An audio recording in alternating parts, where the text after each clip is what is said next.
पिछली वीडियो में मैं आपको बताई थी आपको एक प्लेंट कैसे ड्राफ्ट करना है। मतलब प्लेंटिव पार्टी जो प्लेंट फाइल करता है कोर्ट में सिविल केस में प्लेंट को कैसे ड्राफ्ट किया जाता है, इसके बारे में मैं आपको पिछली वीडियो में बताई हूँ। और उसी वीडियो का कंटिन्यूएशन में मैं आपको आज बताऊंगी रिटन स्टेटमेंट कैसे आपको ड्राफ्ट करना है। ठीक है, मैं आपको आज एक बेयर आइडिया दूंगी ताकि आप समझ पाओ दैट एक रिटन स्टेटमेंट में होता क्या है। रिटन स्टेटमेंट सबसे पहले क्या है ये आपको समझना पड़ेगा, और along with that written statement का प्रोविजन कहाँ पर बताया गया है ये भी आपको समझना पड़ेगा। क्योंकि जब भी आप कोर्ट में कोई प्रोसीडिंग्स अटेंड करोगे तब आपको जानना पड़ेगा कौन सा प्रोविजन के थ्रू वो जो प्रोसीजर है वो फॉलो कर रहा है। मतलब कहीं ना कहीं तो एक प्रोसीजर बताया गया है ना। क्योंकि at the end of the day जो प्रोविजन बताया गया है सीपीसी में in case of civil case and जो प्रोविजन बताया गया है सीआरपीसी में in case of criminal matter, ये आपका एक हथियार है। ठीक है, ये आपका एक वेपन है in order to fight a case.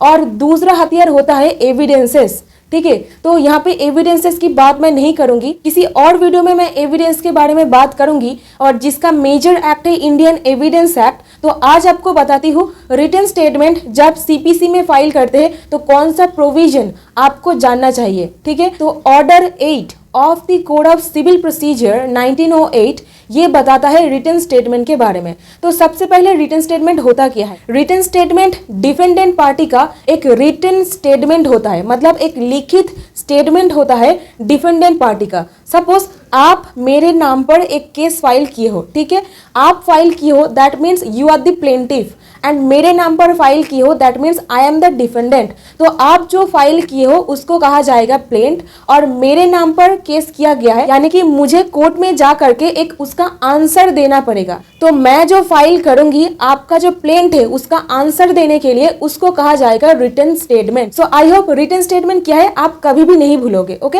अभी आते हैं आपको ड्राफ्ट कैसे करना है एक रिटन स्टेटमेंट। तो with reference to that earlier video जहां पे मैं आपको बताई हूँ एक टाइटल सूट और इंजंक्शन मैटर जो था under order 39 of the code of civil procedure, वहां पे मैं आपको बताई हूँ एक प्लेंट में आखिर क्या होता है, कैसे ड्राफ्ट किया जाता है। तो यहाँ पर सबसे इंपॉर्टेंट बात जो आपको याद रखना है वो है दैट जो प्लेंट का नंबर 1 पैरा होता है, मतलब प्लेंट में जो नंबर 1 पॉइंट में लिखा गया है उसी पैरा 1 का आंसर रिटन स्टेटमेंट में पैरा 1 में ही रहेगा। प्लेंट का पैरा 1 में जो लिखा गया है रिटन स्टेटमेंट का जो पैरा 1 है इसका आंसर यहाँ पे रहेगा, और प्लेंट में पैरा 2 में जो रहेगा रिटन स्टेटमेंट का पैरा 2 में वही रहेगा। सो प्लेन का para 2 equals to written statement का पैरा 2, प्लेन का para 3 equals to written statement का पैरा 3। ठीक है, तो ऐसा करके होता है। ऐसा नहीं है जो पैरा 1 पर लिखा गया है आप रिटन स्टेटमेंट का पैरा 3 पर लिख दोगे।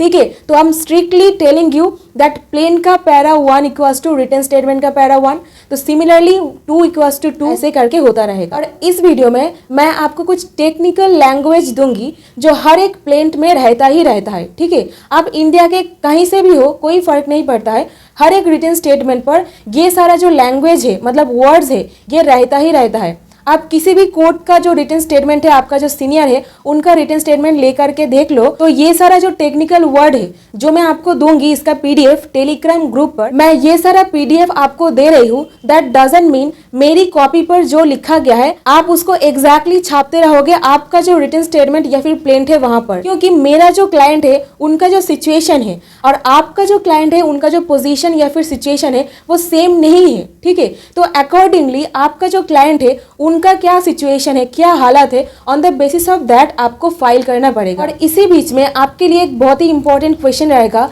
जिसका आंसर आपको देना पड़ेगा कमेंट पर। ठीक है, तो जैसे कि मैं आपको बताई रिटन स्टेटमेंट सिर्फ और सिर्फ डिफेंडेंट फाइल करता है ना। तो सिविल केस या फिर क्रिमिनल केस जो केस हो जाए वहां पर रिटन स्टेटमेंट फाइल करता है डिफेंडेंट। बट ऐसा एक सिचुएशन सीपीसी में बताया गया है जहां पर डिफेंडेंट पार्टी प्लेंट फाइल करता है।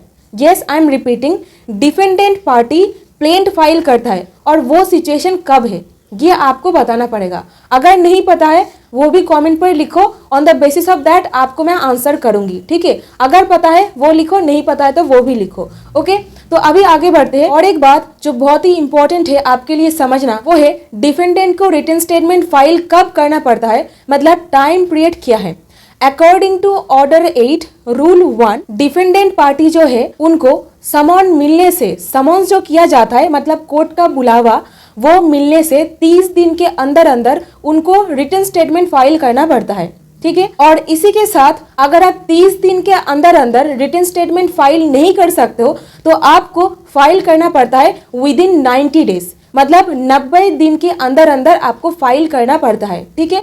अभी एक और सिचुएशन सुनिए जो बेयर एक्ट में कहीं पर भी लिखा नहीं गया है, और वो है दैट ये जो 90 डेज है, ये जो टाइम पीरियड है, इसको फर्दर एक्सटेंड किया जा सकता है, ठीक है।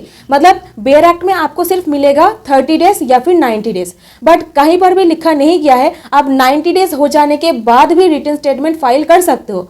और ये कहा गया है सालेम एडवोकेट बार एसोसिएशन, ये जो केस है बहुत ही फेमस केस है, यहाँ पर सुप्रीम कोर्ट ऑफ इंडिया ने बताया है दैट जहाँ पर डिफेंडेंट 90 डेज के अंदर भी रिटन स्टेटमेंट फाइल नहीं कर सके हैं, वहां पर डिफेंडेंट पार्टी के जो 90 डेज है ये हो जाने के बाद भी रिटन स्टेटमेंट फाइल कर सकते हैं, बट यहाँ पर it is absolutely on the basis of the discretionary power of the court. मतलब यहाँ पर कोर्ट का जो डिस्क्रिशनरी पावर है इसके ऊपर डिपेंड करेगा जो 90 डेज के ऊपर जा रहा है। तो ये तो गया एक नॉर्मल रिटन स्टेटमेंट जब फाइल हो रहा है तब का केस, और जहां पर एक कमर्शियल केस फाइल हुआ है, मतलब जो सारा कमर्शियल केसेस होता है, ये सारा केसेस का रिटन स्टेटमेंट फाइल करने का जो टाइम पीरियड है वो है 120 दिन, मतलब 120 डेज, ठीक है। This is only for commercial cases, okay. So now let me tell you what is the main thing, okay.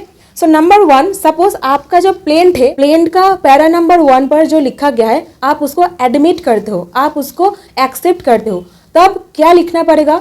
Written statement का पैरा नंबर 1 पे उसका आंसर ऐसे आपको लिखना पड़ेगा that the contents of para number 1 are admitted. आप यहाँ पर देखो that the contents of para number 1 are admitted, so ऐसा करके आपको लिखना पड़ेगा। और पैरा नंबर 2 में जो लिखा है प्लेंट का, और पैरा नंबर 2 में क्या रहेगा रिटन स्टेटमेंट का, अगर आप एक्सेप्ट करते हो तो लिखोगे एडमिटेड, अगर आप डिनाई करते हो तो लिखोगे डिनाइड। और यहाँ पर मैं आपको बता देती हूँ दैट जो डिनायल है वो denial should be specific one, evasive deny नहीं होना चाहिए। Rule number 3 of the order 8 वहां पर बताया गया है डिनायल शुड बी स्पेसिफिक, आप बेयर एक्ट खुल के देख लो। और रूल नंबर 4 में लिखा गया है ऑर्डर 8 का, वहां पर बताया गया है denial should not be evasive. तो अभी मैं आपको एक एग्जांपल दे करके बताती हूँ इवेसिव डिनाई किसको कहा जाता है। सपोज आपने जो प्लेंट फाइल किया है उसका पैरा नंबर 4 पे आप लिखे हो पापिया 1 जनवरी 2021 में 5 लाख रुपए मेरे से उधार ली थी, ठीक है। और इसका आंसर मैं रिटन स्टेटमेंट का पैरा नंबर 4 पे क्या लिखूंगी, ऐसे लिखना पड़ता है। देखिए सपोज आपका नाम है मिस्टर एक्स, ओके, तो मैं ऐसे लिखूंगी, मैं मिस्टर एक्स से 5 लाख रुपीस 1 जनवरी 2021 पर उधार लेना तो दूर की बात, कोई और भी रकम मतलब कोई और भी सम ऑफ मनी मिस्टर एक्स से उधार नहीं ली है। मतलब समझ में आया? मतलब ये 5 लाख तो दूर की बात, कोई भी और एक पैसा उनसे मतलब आपसे उधार मैं नहीं ली है, तो ऐसा करके लिखना पड़ेगा। अगर आप सिर्फ ये लिख देते हो दैट मैं मनी नहीं ली है तो इसको कहा जाएगा इवेसिव डिनाई, ठीक है। तो अगर आप सिर्फ नो लिख दोगे या फिर लिख दोगे इट इज नॉट ट्रू तो वहां पर ये इवेसिव डिनाई हो जाएगा। तो आपको लिखना पड़ेगा 5 लाख तो दूर की बात, एक रकम भी उनसे उधर मैं नहीं ली है, ठीक है। तो ऐसा करके आपको लिखना पड़ेगा। और नेक्स्ट पॉइंट पर देखिए, अभी आगे बढ़ते हैं पैरा नंबर 4 पर, ठीक है। तो 1 2 3 ऐसा अगर एक्सेप्ट किया जा रहा है तो लिखोगे एडमिटेड, और डिनाई लिखा गया है तो आपको स्पेसिफिकली मेंशन करना पड़ेगा, ठीक है। अभी आगे बढ़ते हैं पैरा नंबर 4 पे, तो लिखा गया है वो आप स्ट्रांगली डिनाई कर रहे हो, ठीक है। तो आपको ऐसा लिखना पड़ेगा रिटन स्टेटमेंट पर that the contents of para 4 are strongly denied as these are false, fictitious and frivolous. The plaintiff may be put to proof. ठीक है, तो ऐसा करके आपको लिखना पड़ेगा। मतलब जो सारा बताया गया है चीज पैरा नंबर 4 पे वो एब्सोल्युटली फ्रिवोलस है एंड फॉल्स है, ठीक है। तो ऐसा करके आपको लिखना पड़ेगा। अभी आप यहाँ पे पैरा नंबर 6 पर देखो दैट वहां पर सपोज ऐसा कुछ लिखा गया, आपको डिनाई करना है, ऐसा करके लिखोगे that the contents of para number 6 are denied vehemently. मतलब मैं टोटली इसको डिनाई करती हूँ, okay. These are just a pack of lies and plaintiff is not entitled for any compensation as plaintiff has not suffered any pecuniary loss. Plaintiff may be put to proof. मतलब para number 6 पे plaint का लिखा गया था that plaintiff को कुछ compensation देना पड़ेगा, ठीक है। अभी डिफेंडेंट आप हो तो आपको कंपेंसेशन नहीं देना है, तो आपको कैसे लिखना है, तो यहाँ पर जैसे लिखा गया है दैट कोई भी पिक्यूनरी लॉस नहीं है, देयरफॉर कोई क्वेश्चन ही अराइज नहीं होता है दैट कंपेंसेशन दिया जाना चाहिए उनको। इट इज एब्सोल्युटली फॉल्स, मतलब झूठ बोल रहे हैं प्लेंटिव पार्टी, ऐसा करके आपको लिखना है। ठीक है, ऐसा करते करते हर एक पॉइंट का आपका आंसर देना पड़ता है। ठीक है, और एक पॉइंट जहाँ पे आप आंसर देना पसंद नहीं करोगे तब आप क्या लिखोगे, पैरा नंबर 8 पर देखो that para number 8 is legal and hence needs no reply, मतलब वो सही है, लीगल है, इसका आंसर आप देना नहीं चाह रहे हो। ठीक है, but how ever the jurisdiction of the court is admitted, मतलब जो कोर्ट में फाइल किया गया है उसका जुरिस्डिक्शन सही है, मतलब वही कोर्ट का जुरिस्डिक्शन में पड़ेगा वो केस। ठीक है, और लास्ट में हम लोग मेंशन करते हैं the plaintiff is not entitled for any relief, it is therefore prayed that the suit may be dismissed with cost, मतलब जो प्लेंटिव पार्टी लिखे हैं अपना प्लेंट में वो डिसमिसल होना चाहिए, मतलब जो प्लेंट है उसको डिसमिस कर देना चाहिए क्योंकि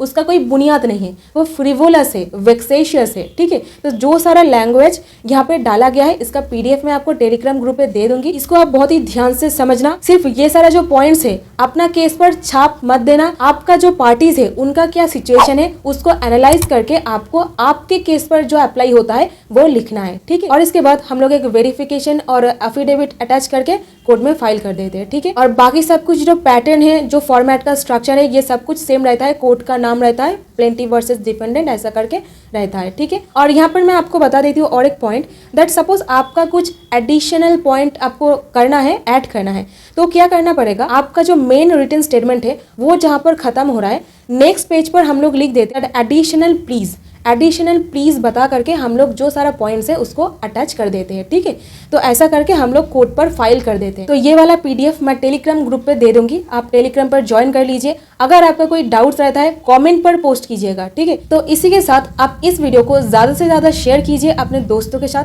चैनल को सब्सक्राइब कीजिए, लाइक कीजिए एंड नेक्स्ट वीडियो में मिलती हूँ 144 एप्लीकेशन के साथ, क्योंकि ये रिटन स्टेटमेंट वाला वीडियो से अगर मैं 144 कर्फ्यू वाला जो एप्लीकेशन है वो अटैच कर देती हूँ तो आपको समझने में प्रॉब्लम हो जाएगा। ठीक है, तो इसीलिए मैं अटैच नहीं कर रही हूँ। नेक्स्ट वीडियो में आपको कर्फ्यू वाला वो जो एप्लीकेशन है वो ही आपको मिलेगा। तो मिलती हूँ नेक्स्ट वीडियो में। Till then stay happy, stay blessed, keep learning new things and don't forget to subscribe my channel. Thank you so much for watching this video.